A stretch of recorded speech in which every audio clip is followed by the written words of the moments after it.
Gipatuman ang forced evacuation sa pipila ka mga pamilya sa lungsod sa Kandihay sa Bohol gumikan sa daotang panahon dala sa low pressure area o LPA nga nakaroon sa Mindanao.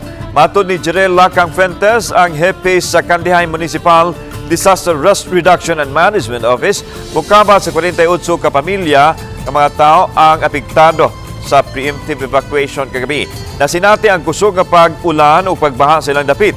Ang mga evacuees gikan sa mga barangay Campani, Luwan, Panagtaran ug Kanawa nga gitumbok nga mga flood ug landslide prone areas.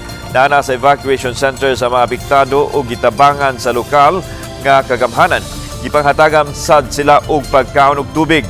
Tumong sa LGU nga zero casualty ang ilang dapit nga ingon ini nga panahon. Suma sa pag-asa na sikipatan sa Mindanao ang LPA nga mamahimong tropical depression sud sa 24 ngadto sa 48 oras.